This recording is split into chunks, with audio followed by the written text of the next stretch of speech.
मैं इंदिरा जी से मिलकर कहा कि मत करिए, क्योंकि सिखों के साथ जो भी अन्याय किया अभी तक वो छोड़ा नहीं उनको, तो आपको भी नहीं छोड़ेंगे।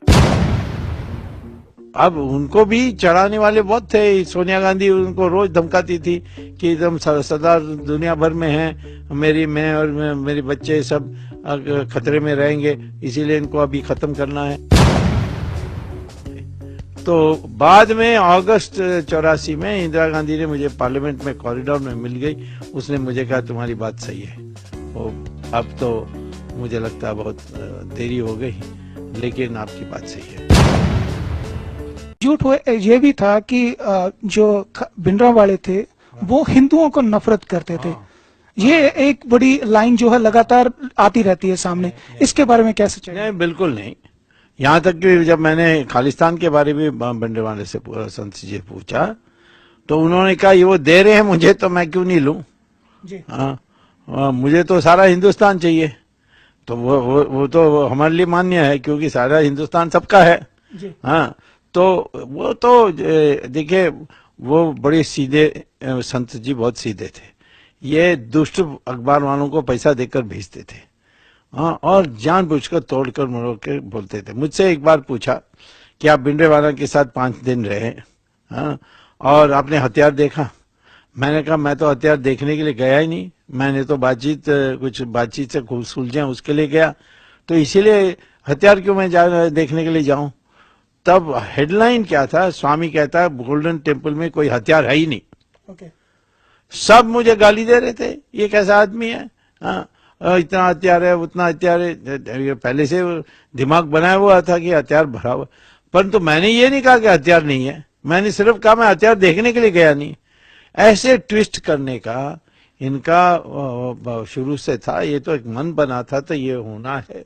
और मैंने इंदिरा गांधी को खुद मिलकर, ज्ञानी जैल सिंह के कहने पर मैं इंदिरा जी से मिलकर कहा कि मत करिए, क्योंकि सिखों के साथ जो भी अन्याय किया अभी तक वो छोड़ा नहीं उनको, तो आपको भी नहीं छोड़ेंगे। मैं इंदिरा जी से मिलकर कहा कि मत करिए, क्योंकि सिखों के साथ जो भी अन्याय किया अभी तक वो छोड़ा नहीं उनको, तो आपको भी नहीं छोड़ेंगे। अब उनको भी चढ़ाने वाले बहुत थे। सोनिया गांधी उनको रोज धमकाती थी कि एकदम सदा दुनिया भर में है, मैं और मेरे बच्चे सब खतरे में रहेंगे, इसीलिए इनको अभी खत्म करना है। बड़ी दबाव लगा रही थी वो, क्योंकि वो सोवियत रूस के साथ थी ना, उसके सारा परिवार सोवियत रूस की से पैसा लिया हुआ लोग हैं। तो ऐसे फोर्सेस लगे हुए थे। तो अभी मैं समझता हूं कि पहले देश में दिमाग एक साफ बनना चाहिए कि हम लोगों को खेद है कि ये हुआ, हम लोगों को भी बुद्धू बनाया गया और ये बहुत गलत हुआ है। इसके लिए समाधान करने के लिए हमें सारी कदम उठानी चाहिए। वो बनने के बाद फिर हम इस चीजों में जाएंगे। तो जब भी सिखों की बात आती है, 1984 ऑपरेशन की बात आती है, तो एक मांग उठती है कि जो वहां की आर्मी उस समय ऑपरेशन के दौरान सिखों का खजाना वहां से लूट के ले गई थी, उसको वापस किया जाए। समय समय पे ये मांग जो है उठती रही है, इसके बारे में क्या कहेंगे? अब इस पर कोई जांच पहले बैठाना पड़ेगा, क्योंकि अभी तक मैंने ये बात कहीं दस्तावेज देखा नहीं इसका। परंतु सारे जो दस्तावेज हैं ऑपरेशन ब्लू स्टार, उसको पब्लिक करना चाहिए। ये तो मैंने हमारे प्रस्ताव में भी रखी है जी, जो पार्लियामेंट में है। और उसमें देखते हैं। दूसरा है कि होम मिनिस्ट्री से भी मैंने ये चिट्ठी लिखकर पूछा है कि इसमें कोई तथ्य है तो हमें बताइए। और ये भी है कि जो लोग उस समय पकड़े गए थे और अभी भी जेल में हैं, उनको छोड़ने की, यानी खास तौर पर जहाँ स्टेट गवर्नमेंट पंजाब ने भी रेकमेंड किया है कि इनको छोड़ देना चाहिए, तो उनको छोड़ने की जो भी प्रक्रिया वो भी शुरू करनी चाहिए। तो ऐसे बहुत मुद्दे हैं। मैं तो कहता हूं कि पहले देश को तो मानना चाहिए कुछ गलत हुआ है जी। हाँ, इसमें कोई दो राय नहीं होनी चाहिए। हाँ, तो क्योंकि कांग्रेस ने ऐसी प्रोपेगेंडा की थी कि सब झूठ है, कि वहाँ ट्रांसमीटर है, CIA से बात हो रही है। मुझे सोवियत रूस के एम्बेसडर ने खुद कहा कि आप इसका क्यों उठाते हैं, आप जानते नहीं हैं कि वो वहाँ भिंडरांवाला रोज CIA से बात करता है। मैंने कहा वो तो रोज प्रेस कॉन्फ्रेंस भी करते हैं, किसी प्रेस कॉन्फ्रेंस वाला ने कहा नहीं, आपको कैसे पता लग गया? हाँ, और ये ट्रांसमीटर से करते हैं तो वो ऑटोमेटिकली हमारी रेडार पकड़ लेगी। हाँ, तो ऐसे बहुत झूठ बोले गए थे, उनका ये रहा। एक एक टेम्पल के ऑपरेशन ब्लू स्टार को जिम्मेवार ठहराया जाता है कि वहां पे कुछ ऐसा हो रहा था जिसके लिए ये करना बहुत जरूरी था, क्या कहेंगे आप? नहीं तो ये तो मैं तो उसी समय भी कहा हूँ, आज भी कहता हूँ कि इसमें कोई ये निराधार बात है। ये एक साजिश थी सोवियत रूस की, और आ, जो कम्युनिस्ट पार्टी के लोग थे, हरकिशन सुरजीत जैसे लोग, और इंदिरा गांधी, और ये चाहते थे कि आ, यदि इस देश में कम्युनिज्म पनपना है और पंजाब में उसको जड़ रहना है, तो जो धार्मिक शक्तियाँ थे उनको दबाना है, और हिंदू और सिख के बीच में एक तनाव पैदा करना है। तो भिंडरेवाला को तो पहले अकालियों को नीचे करने के लिए इंदिरा गांधी ने ही उसको प्रोत्साहन दिया था, परंतु वो अपना आदमी इंडिपेंडेंट संत थे, और वो इतने बड़े हो गए कि वो इंदिरा गांधी को भी सुनने के लिए कोई उसको मजबूर नहीं कर सकता था। तो तब इन लोगों ने सोचा कि ये तो इतना दूर चले गया है, इतना बड़ा हो गया, तो इसको ख़त्म करना है, उसके लिए पहले उसको बदनाम करना है।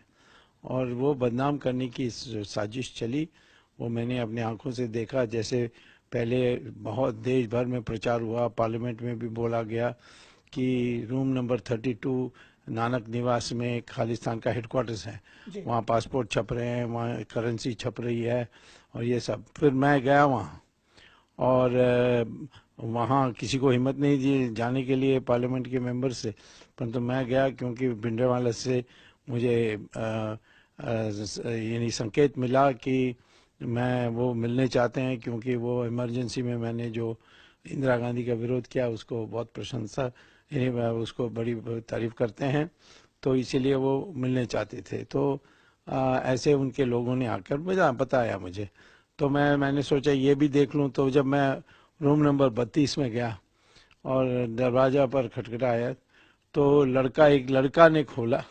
अंदर एक चारपाई थी और एक चाय के लिए एक स्टोव थी, और कुछ नहीं था। मैंने आकर पार्लियामेंट में कहा क्या झूठ आप लोगों ने बोल दिया है कि वहाँ पासपोर्ट छप रहा है, वहाँ करेंसी छप रहा है? कुछ नहीं छप रहा है।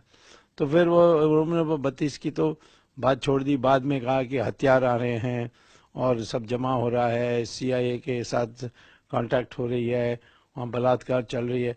ये सारे उन्होंने माहौल बनाकर अपने समाचार अखबारों से जो पब्लिक को, जो पंजाब में नहीं परंतु सारा देश में, को गुमराह करने के लिए कोशिश की गई थी। और उसके बाद ये ऑपरेशन ब्लू स्टार करना उनको पड़ा, जिससे देश के लिए बड़ा नुकसान हुआ, और एक विभाजन, जो एकता थी नखून और मांस की एकता, वो बिगड़ कर एक तनाव में बढ़ गया। ये सोवियत रूस की साजिश थी, और इसीलिए मैंने उस समय बोला उसके खिलाफ। जो आपने 9 मास के रिश्ते की बात की, अपने आप में जो एक ही हमारा लिविंग था वहां पे, लेकिन 1984 ऑपरेशन ब्लू स्टार ने सब कुछ खत्म करके रख दिया। लेकिन आज भी ऐसी पावर्स हैं जो लगातार ये कोशिश कर रही हैं कि सिख हिंदू जो है इकट्ठे ना हो सकें।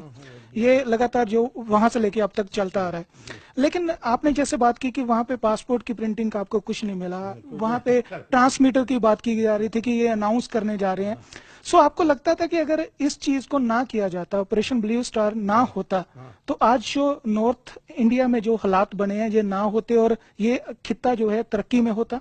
नहीं, बिल्कुल हिंदू सिख के फिर वो बंटवारा ही नहीं होती, परंतु कांग्रेस को कुछ जगह ही नहीं होती। उन्होंने अपने स्वार्थ के लिए देश का जो हित है उससे उसको उल्लंघन किया, उसका साथ उन्होंने उसको ठेस पहुंचाया। तो मैं तो कहता हूं कि वो ऑपरेशन ब्लू स्टार नहीं होती तो आज पंजाब की स्थिति और बिल्कुल और होती, और किसी और हमारे देश के दुश्मन को कोई भी आशा नहीं होती कि हम वहाँ अफीम लगा सकते हैं। अब क्रिश्चियन का भी बहुत चल गया है, धर्म परिवर्तन, ये सारा नहीं होता यदि ऑपरेशन ब्लू स्टार नहीं होता और 84 अक्टूबर की नरसिंहार नहीं होता।